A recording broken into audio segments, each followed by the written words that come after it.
बिस्मिल्लाहिर्रहमानिर्रहीम। आज हम अपने subject data structure and algorithms के वीडियो लेक्चर 6 के साथ हाजिर हैं। आज के इस वीडियो लेक्चर में हम इंसर्शन के बारे में डिस्कस करेंगे। इंसर्शन किसे कहते हैं, इंसर्शन का प्रोसेस किस तरह से एग्जीक्यूट होता है और इंसर्शन का एल्गोरिथम किस तरह से काम करता है, इन तमाम बातों को आज के वीडियो लेक्चर में डिस्कस किया जाएगा। सबसे पहले देखते हैं कि इंसर्शन कहते किसे हैं। Insertion is a data structure operation in which we add an element or record to the structure at any given or specified location. Insertion असल में डेटा स्ट्रक्चर पर परफॉर्म होने वाला एक ऑपरेशन है। इस ऑपरेशन में हम स्ट्रक्चर में या लिस्ट में एक एलिमेंट को किसी भी स्पेसिफिक लोकेशन पर ऐड करते हैं और जब कभी भी इंसर्शन का ऑपरेशन एग्जीक्यूट होता है तो नंबर ऑफ एलिमेंट्स इंक्रीज होते हैं। ये बात मैं इसलिए कर रहा हूं क्योंकि इसी तरह का एक और ऑपरेशन भी है जिसे हम ओवरराइट ऑपरेशन कहते हैं और ओवरराइट ऑपरेशन के अंदर हम किसी भी एग्जिस्टिंग एलिमेंट पर कोई और एलिमेंट ओवरराइट करते हैं जिसके नतीजे में नंबर ऑफ एलिमेंट्स पे कोई भी फर्क नहीं पड़ता। लेकिन जब बात होती है इंसर्शन की तो इंसर्शन ऑपरेशन में एलिमेंट ऐड करने की सूरत में नंबर ऑफ एलिमेंट्स इंक्रीज होंगे। अब देखते हैं कि इंसर्शन का प्रोसेस किस तरीके से एग्जीक्यूट होता है। यहां पर ये बात ध्यान में रखिएगा कि हम ये जो इंसर्शन का प्रोसेस डिस्कस कर रहे हैं ये एरे के पर्सपेक्टिव में डिस्कस किया जा रहा है, यानी इंसर्शन का ऑपरेशन एरे पे परफॉर्म किया जाएगा। अज्यूम करते हैं कि हमारे पास एक एरे है, लीनियर एरे, और इस लीनियर एरे का नाम हमने डेटा रखा है जिसमें 6 या 6 एलिमेंट्स को स्टोर करने की कैपेबिलिटी है, लेकिन इस वक्त हमने 5 एलिमेंट्स यहां पर स्टोर किए हुए हैं। याद रखिए कि अगर आप इंसर्शन का ऑपरेशन परफॉर्म करना चाहते हैं तो there must be some space to insert an element, क्योंकि अगर लिस्ट में 6 एलिमेंट का स्पेस है और 6 एलिमेंट्स ऑलरेडी लिस्ट में मौजूद हैं, there is no more space to accommodate any other element. It means कि अब आप उस स्ट्रक्चर में या उस लिस्ट में कोई नया एलिमेंट ऐड नहीं कर सकते। तो there must be some space to accommodate a new element. आप देख सकते हैं कि यहाँ पर लिस्ट में 6 एलिमेंट्स की कैपेसिटी है और हमने 5 एलिमेंट्स को यहाँ पर स्टोर किया हुआ है। इसका मतलब ये हुआ कि n की वैल्यू यानी नंबर ऑफ एलिमेंट्स 5 हैं। आइटम जिसे हम इस लिस्ट में इंसर्ट करना चाहते हैं, वो एलिमेंट या वो न्यू रिकॉर्ड जिसे हम इंसर्ट करना चाहते हैं, दैट इज 590, और जिस लोकेशन पे हम इस आइटम को यानी 590 को ऐड करना चाहते हैं, दैट इज 3। अगर आप गौर करें तो इस वक्त थर्ड लोकेशन पे ऑलरेडी एक एलिमेंट मौजूद है 674। अगर हम डायरेक्टली आइटम की वैल्यू यानी 590 को थर्ड लोकेशन पे ऐड कर दें तो इसका मतलब यह है कि 674 के ऊपर वो 590 ओवरराइट होगा, जबकि हम ओवरराइट ऑपरेशन की बात नहीं कर रहे हैं। अगर ओवरराइट किया जाएगा तो उस सूरत में 674 आइटम अपनी एक्चुअल हैसियत को खत्म कर देगा, या यूं कह लीजिए कि ये लिस्ट में से रिमूव हो जाएगा, जबकि हम ऐसा नहीं चाहते। हमें एक न्यू एलिमेंट को ऐड करना है तो इसके लिए हमें थर्ड लोकेशन पे स्पेस क्रिएट करना पड़ेगा। अब उसका तरीकाकार ये है कि आप वन बाय वन तमाम एलिमेंट्स को डाउनवर्ड डायरेक्शन में मूव करेंगे और उसके बाद जब स्पेस क्रिएट हो जाएगा तो आप 590 एलिमेंट को थर्ड लोकेशन पे इंसर्ट करेंगे। अब ये काम कैसे होता है देखते हैं। सबसे पहले जो लास्ट एलिमेंट है लिस्ट का, keep in mind the last element will be moved downward, यानी 910 जो 5th लोकेशन पे है, you have to move this element at 6th location. और जब ये 910 5th लोकेशन से 6th लोकेशन पे आएगा तो लिस्ट की जो अपडेटेड फॉर्म होगी वो कुछ इस तरीके की होगी। आप देख सकते हैं कि 910 5th लोकेशन पर भी मौजूद है और 6th लोकेशन पर भी मौजूद है। ये ज़हन में रखिएगा कि मेमोरी में हम सिर्फ 2 ही ऑपरेशन परफॉर्म कर सकते हैं, एक रीड का और दूसरा राइट का। हम कभी भी मेमोरी में से एलिमेंट्स को रिमूव नहीं कर सकते। इसीलिए जब 910 को नीचे 6 लोकेशन पे मूव किया गया तो इसका मतलब ये नहीं है कि 910 5th लोकेशन पे से रिमूव हो जाएगा, नहीं, बल्कि इसकी एक कॉपी 6 लोकेशन पे जनरेट होगी, या दूसरे अल्फाजों में ये 6 लोकेशन पर सिर्फ और सिर्फ अकोमोडेट किया जाएगा, लेकिन 5th लोकेशन पे ये ऑलरेडी मौजूद जैसे था वैसे ही रहेगा। दूसरी सूरत में हम ये कह सकते हैं कि अब हम 5th लोकेशन को अपने तौर पे एम्प्टी कंसीडर करेंगे। 5th लोकेशन को एम्प्टी कंसीडर किया जाएगा, यानी इसको ब्लैंक कंसीडर किया जाएगा। अगरचे मेमोरी के पर्सपेक्टिव से ये ब्लैंक नहीं है, लेकिन हम अज्यूम करेंगे कि चूंकि हमने 5th लोकेशन के एलिमेंट को 6th लोकेशन पे मूव कर दिया है, तो अब हम ये अज्यूम करेंगे कि 5th लोकेशन फ्री है।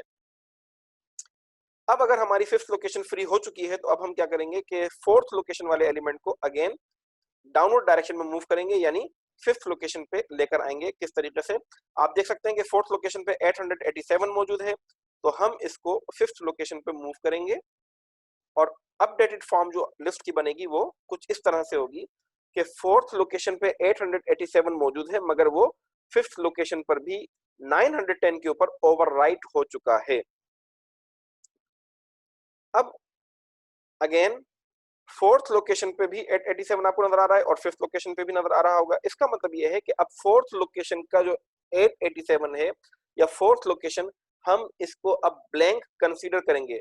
मैं फिर रिपीट कर देता हूं कि मेमोरी के पर्सपेक्टिव से अगर देखा जाए तो 887 4th लोकेशन पर मौजूद है, लेकिन हम एज अ यूजर और एज अ प्रोग्रामर अज्यूम करते हैं कि 4th लोकेशन हमारे लिए फ्री है, क्योंकि हमने 4th लोकेशन के एलिमेंट को 5th लोकेशन पे मूव कर दिया है।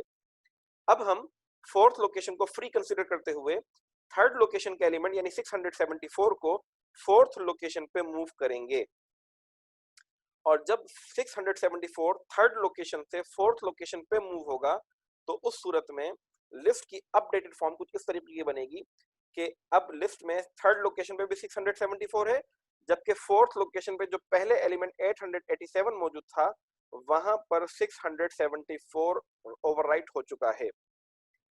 अब हम 3rd लोकेशन के एलिमेंट को ब्लैंक कंसीडर करेंगे, या यूं कह लीजिए कि 3rd लोकेशन इस वक्त हमारे लिए फ्री है, ताकि हम अपनी रिक्वायर्ड लोकेशन यानी 3rd लोकेशन पे अपना रिक्वायर्ड एलिमेंट इंसर्ट कर सकें।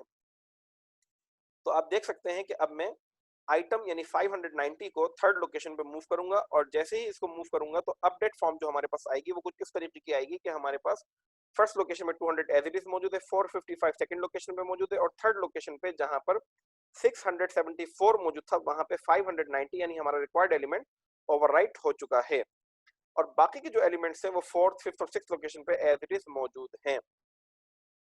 आप देख सकते हैं कि हमारी जो लिस्ट की इनिशियल स्टेज थी उसमें 5 एलिमेंट्स थे, जबकि हमारे पास अपडेटेड फॉर्म में 6 एलिमेंट्स इस वक्त मौजूद हैं। हमने पहले भी डिस्कस किया था कि after performing insertion operation the number of elements will be increase, तो अब हम n की वैल्यू को अपडेट कर देते हैं और n की वैल्यू अब 6 हो चुकी है। तो आपने देखा कि किस तरीके से इंसर्शन का ऑपरेशन एग्जीक्यूट होता है। अगर आपको ये बात समझ में आ गई तो इस ऑपरेशन के लिए अब हम एल्गोरिदम को डिस्कस करेंगे। इंसर्शन का एल्गोरिदम, इसमें आप देख सकते हैं कि इसके पैराग्राफ पार्ट में हमने लिखा है कि हेयर एल ए यानी linear array is a linear array with n elements. LA is the name of array in which we are going to add an element, whereas n is the number of elements in LA and k is a positive integer। यहां पर ये बात ध्यान में रखिएगा कि k actually positive integer इस वजह से है क्योंकि हम यहां पर k को लोकेशन कंसीडर कर रहे हैं, यानी k is a variable which will hold the location where we are going to insert an element। k का पॉजिटिव होना इसलिए जरूरी है क्योंकि हमारे पास एरे में या किसी भी डाटा स्ट्रक्चर में जो लोकेशंस होती हैं वो हमेशा पॉजिटिव लोकेशंस होती हैं, कभी भी नेगेटिव लोकेशंस नहीं हो सकती।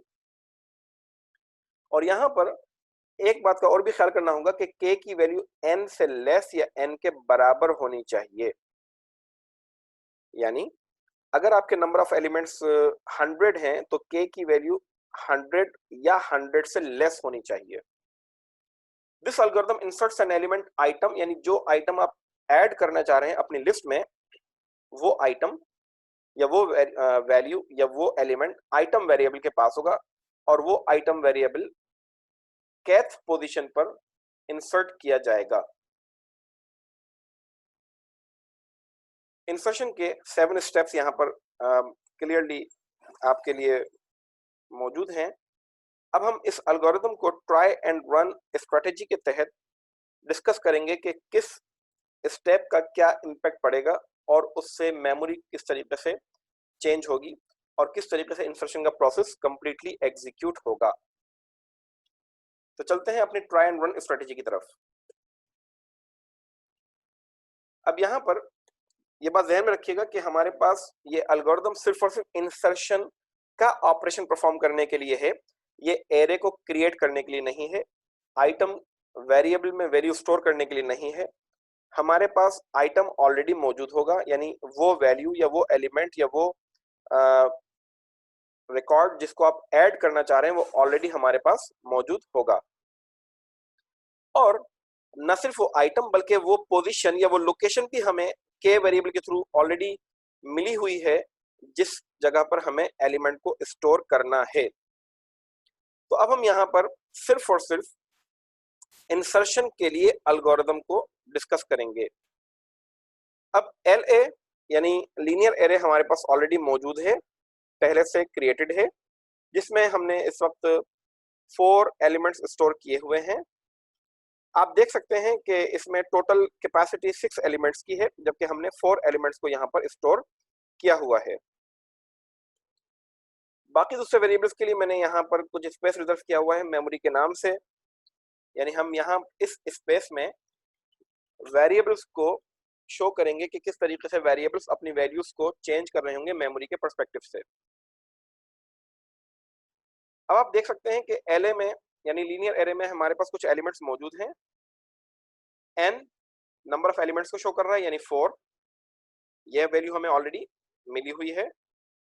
आइटम के पास वैल्यू है i, यानी हम i वैल्यू को या एलिमेंट को इंसर्ट करेंगे kth लोकेशन पे, और k की वैल्यू भी हमें ऑलरेडी गिवन है, दैट इज 2, यानी हमें सेकंड लोकेशन पे i वैल्यू को इंसर्ट करना होगा LA में। लेकिन अगर आप गौर करें तो अगेन सेकंड लोकेशन पे ऑलरेडी हमारे पास एक एलिमेंट मौजूद है, दैट इज n। तो अब हमें सेकंड लोकेशन पे i को इंसर्ट करने के लिए अपने तमाम एलिमेंट्स को डाउनवर्ड डायरेक्शन में मूव करना होगा, यानी फोर्थ लोकेशन के एलिमेंट को फिफ्थ लोकेशन पे लेकर आना होगा, और फिर हम ये समझेंगे कि फोर्थ लोकेशन हमारी फ्री हो चुकी है, और फिर थर्ड लोकेशन के एलिमेंट को हम फोर्थ लोकेशन पे लेकर आएंगे, और सेकंड लोकेशन के एलिमेंट को थर्ड लोकेशन पे लेकर आएंगे, ताकि हम सेकंड लोकेशन को फ्री कंसीडर करते हुए वहां पे अपना रिक्वायर्ड एलिमेंट ऐड कर सकें। तो चलते हैं अपने एल्गोरिथम के स्टेप्स की तरफ। सबसे पहला स्टेप है कि इनिशियलाइज काउंटर यानी j is equal to n, यानी n की जो भी वैल्यू है वो आप j को असाइन कर दें। तो n की वैल्यू आप देख सकते हैं कि इस वक्त मेमोरी में 4 है और ये हमें j को असाइन करनी है, यानी 4 n की वैल्यू 4 वो j को असाइन होगी। तो अब एक n की वैल्यू j को असाइन हो चुकी है और j अपडेट होकर 4 हो चुका है। ये हमारा स्टेप 1 एग्जीक्यूट हो गया। अब कंट्रोल ट्रांसफर होगा स्टेप 2 पे, जहां पर वाइल का लूप लगा हुआ है, और ये वाइल का लूप स्टेप 3 और स्टेप 4 को कंटिन्यूअस बेसिस पे एग्जीक्यूट करता रहेगा अगेन एंड अगेन, जब तक वाइल की कंडीशन सेटिस्फाई रहेगी। और वाइल की कंडीशन क्या है कि जब तक j की वैल्यू k की वैल्यू से बड़ी होगी, ग्रेटर देन और equal, I mean while j is greater than or equal to k, the loop will be executed. Here in this case you may see when j and k are being compared, the result is true because the value of j is 4 and the value of k is 2 and 4 is higher than 2. That is why the condition of while loop is true and the loop will be executed. Control transfer होगा step 3 पे, जहां पर कहा गया है कि set करें LA of j plus 1 पर LA of j की वैल्यू। अब देखते हैं कि ये काम किस तरीके से होगा। L A of J plus one is equal to L A of J. अब जे की वैल्यू क्या है मेमोरी में 4, तो जहां जहां जे है इस स्टेटमेंट में वहां हमने जे की वैल्यू को रिप्लेस कर दिया, तो जे की जगह पर 4 आ चुका है। आप देख सकते हैं कि 4 प्लस 1 दैट इज 5, और एल ए ऑफ 4 वहां पर कौन सी वैल्यू है, आप देख सकते हैं एल ए ऑफ 4 पे एच मौजूद है, और ये एच किस लोकेशन पे शिफ्ट होगा, एल ए ऑफ 5 पे, यानी इसका एक इमेज या इसकी कॉपी फिफ्थ लोकेशन पर जनरेट हो जाएगी। तो एच फिफ्थ लोकेशन पर आ गया। अब एच फोर्थ लोकेशन पे भी अगर मेमोरी के पर्सपेक्टिव से देखा जाए तो एच फोर्थ लोकेशन पर भी मौजूद है, लेकिन एज अ प्रोग्रामर हम कंसीडर करेंगे कि हमारी फोर्थ लोकेशन फ्री हो चुकी है। अब कंट्रोल ट्रांसफर होगा स्टेप 4 पे, जहां पर काउंटर को हमें अपडेट करना है J is equal to J minus 1। आप देख सकते हैं जे की वैल्यू सब 4 है, तो जे की वैल्यू 4 में से 1 माइनस होकर जे की वैल्यू अपडेट हो जानी चाहिए, और वो अपडेट होकर 3 हो जाएगी। तो जहां पहले जे की वैल्यू 4 थी, अब वहां पर जे की वैल्यू मेमोरी में 3 हो चुकी है। उसके बाद एंड ऑफ स्टेप 2 लूप, यानी लूप की जो बॉडी है वो क्लोज हुई, और यहां से अगेन कंट्रोल ट्रांसफर होगा स्टेप 2 पे, यानी अपने लूप पे वापस जाएगा, और अगेन कंडीशन स्टेप 2 की चेक होगी, जिसमें हमने कहा है कि while J is greater than और इक्वल टू के। अगेन जे और के आपस में कंपेयर किए जाएंगे। जे की वैल्यू ऑफ मेमोरी में 3 है और के की वैल्यू मेमोरी में 2 है। जब ये दोनों वैल्यूज आपस में कंपेयर होंगी तो हम कह सकते हैं कि जे की वैल्यू इस वक्त भी के की वैल्यू से हायर है, और ऐसी सूरत में कंडीशन हमारी व्हाइल लूप की ट्रू कंसीडर की जाएगी, और व्हाइल लूप की कंडीशन ट्रू होने की सूरत में लूप एग्जीक्यूट होगा, यानी स्टेप 3 पे कंट्रोल ट्रांसफर होगा, जहां पर L A of J plus 1 पे एल ए ऑफ जे की वैल्यू को असाइन करना है। आप देख सकते हैं कि जहां जहां जे है स्टेटमेंट में वहां हमने जे की वैल्यू को रिप्लेस कर दिया। तो अब एल ए ऑफ 3 प्लस 1 पर एल ए ऑफ 3 की वैल्यू जाएगी, और 3 प्लस 1 का मतलब 4 है, यानी एल ए ऑफ 4 पे एल ए ऑफ 3 की वैल्यू जाएगी, और एल ए ऑफ 3 पे आप देख सकते हैं कि इस वक्त डी मौजूद है, और डी इस फोर्थ लोकेशन पे शिफ्ट किया जाएगा, जहां पर ऑलरेडी मेमोरी के पर्सपेक्टिव से देखा जाए तो एच मौजूद है, मगर हमने इस फोर्थ लोकेशन को फ्री कंसीडर करते हुए डी को डाउनवर्ड डायरेक्शन में मूव करना है, और डी आप देख सकते हैं कि डाउनवर्ड डायरेक्शन में मूव हो चुका है। अब स्टेप 3 के एग्जीक्यूट होने के बाद कंट्रोल ट्रांसफर होगा स्टेप 4 पे, जहां पर लिखा है J is equal to J minus 1, यानी जे की वैल्यू अपडेट होगी, काउंटर डिक्रीज होगा। जे की वैल्यू मेमोरी में आप देख सकते हैं 3 है, और इस 3 में से अगर हम एक को माइनस कर दें तो वैल्यू हमारी क्या बनेगी अब जे की, दैट इज 2। आप देख सकते हैं जे की अपडेट वैल्यू सब 2 हो चुकी है। इसके बाद लूप की बॉडी कंप्लीट हुई, एग्जीक्यूट होने के बाद कंट्रोल दोबारा ट्रांसफर होगा व्हाइल लूप की बॉडी पे, और व्हाइल लूप में अगेन जे और के कंपेयर होंगे, यानी उस वक्त तक ये लूप चलता रहेगा जब तक कि जे की वैल्यू के से या तो बड़ी है या फिर बराबर है। आप